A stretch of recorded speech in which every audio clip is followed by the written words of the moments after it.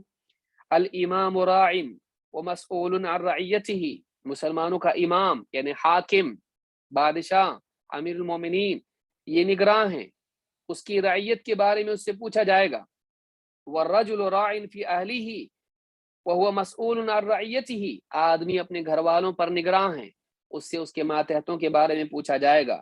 والمرأة راعیۃ فی بیت زوجہا ومسئولۃ عن رعیتہا ومسئولۃ عن رعیتہا، عورت اپنے گھر والوں پر نگراں ہے، اپنے شوہر کے گھر پر نگراں ہے، اس سے اس کے ماتحتوں کے بارے میں پوچھا جائے گا۔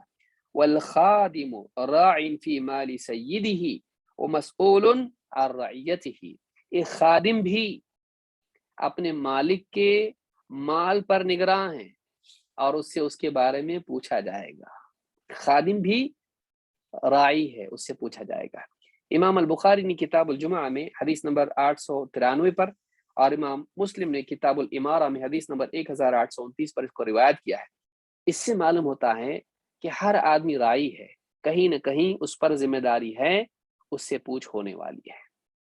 تو یہ نہ کہیں کہ بادشاہی کے بارے میں حدیث ہے، حاکم کے بارے میں حدیث ہے، بلکہ بعض لوگ کہتے ہیں دیکھو فلاں حاکم ایسا ایسا کر رہا ہے، ہم سے پوچھا جائے گا کہ ہم نے آواز نہیں اٹھائی۔ آپ سے رعایا کے بارے میں نہیں پوچھا جائے گا، آپ سے آپ کی رعایا کے بارے میں پوچھا جائے گا، اس سے اس کی رعایا کے بارے میں پوچھا جائے گا۔ آپ اپنی رعایا کی فکر کرو، اس کی رعایا کی نہیں۔ آدمی دیکھتا ہے نا کہ بھائی فلاں حاکم ہے، فلاں ملک میں ہے، فلاں ملک کے لوگوں کے بارے میں فکر اس کو ہوتی کہ ان کا کیا، تو اپنے گھر والوں کے بارے میں فکر کر کہ ان کا کیا، ٹھیک ہے، ان کے لیے دعا کر، تیرے ہاتھ میں کچھ اگر ہے ان کو نفع پہنچانے، ان کے مسائل حل کرنے کے لیے تو کر، لیکن یہ نہیں کہ تو حاکم بن جائے ان لوگوں کے لیے، وہ فیصلے کرنے لگے جو تیری یعنی تیرے دائرے میں نہیں، تجھ سے نہیں پوچھا جائے گا، بلکہ اس سے پوچھا جائے گا جو مسلمانوں کا حاکم ہے۔ اللہ کے نبی صلی اللہ علیہ وسلم فرماتے ہیں، ایک حدیث غور کریں اس پر، آپ فرماتے ہیں ان اللہ سائل کل راع عما استرعاہ، اللہ تعالیٰ جس کسی کو کسی پر راعی بنائیں اس سے اس کی رعیت کے بارے میں پوچھنے والا ہے.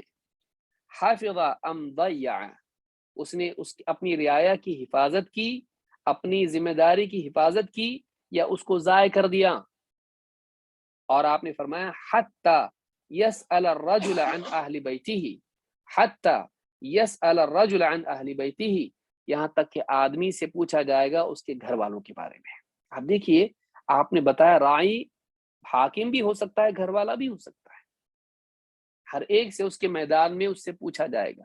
آدمی اپنے میدان کی فکر کرے، اپنی رعایا کی فکر کرے، اپنی ذمہ داری کی فکر کرے. پھر چاہے وہ ڈاکٹر ہو کسی ہاسپٹل میں، چاہے وہ یعنی کوئی پرنسپل ہو کسی اسکول کا، چاہے وہ کسی ادارے کا ذمہ دار ہو، چاہے وہ کسی بھی اعتبار سے ذمہ دار ہو، اس سے اس کے ماتحتوں کے بارے میں اور جو ذمہ داری اس کو دی گئی تھی اس کے بارے میں اس سے پوچھا جائے گا. تو یہ جو حدیث ہے یہ بتاتی ہے کہ ہر ایک سے اللہ پوچھنے والا ہے، جس کی ذمہ داری کوئی نہ کوئی تھی اس سے اس کا سوال ہوگا. امام ابن حبان نے اس کو روایت کیا ہے، اور صحیح ترغیب پر شیخ الالبانی نے حدیث نمبر 2170 پر کہا کہ حدیث حسن ہے. تو اسی لیے شیخ صالح الفوزان حفظہ اللہ کہتے ہیں فالمسئولیت عظیمہ، یہ بہت ہی عظیم مسئولیت ہے، ذمہ داری ہے. ولا ننظر الى السلاطین وننسى انفسنا، ایسا نہ ہو کہ ہم اپنے بادشاہوں پر تو نگاہ ٹکائے رکھیں لیکن اپنے آپ کو بھول جائیں. وہ ایسا نہیں کر رہا، وہ ایسا نہیں کر رہا، وہ ایسا کیوں کر رہا. تو اپنے بارے میں سوچ، ایسا نہ ہو کہ ہم اپنے سلاطین پر نگاہیں رکھیں اپنے آپ کو بھول جائیں.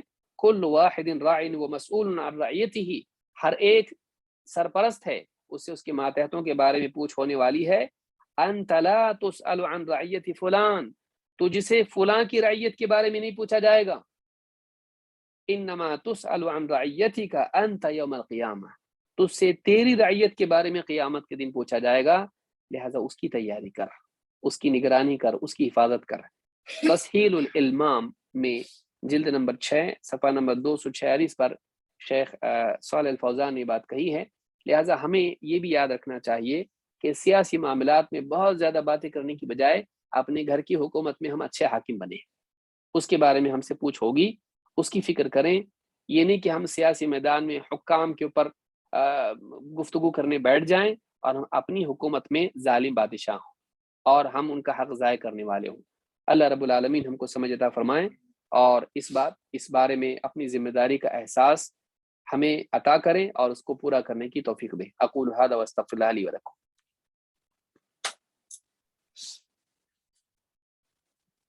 جزاک اللہ خیر شیخ، اللہ یعطیک العافیہ. السلام علیکم. وعلیکم السلام.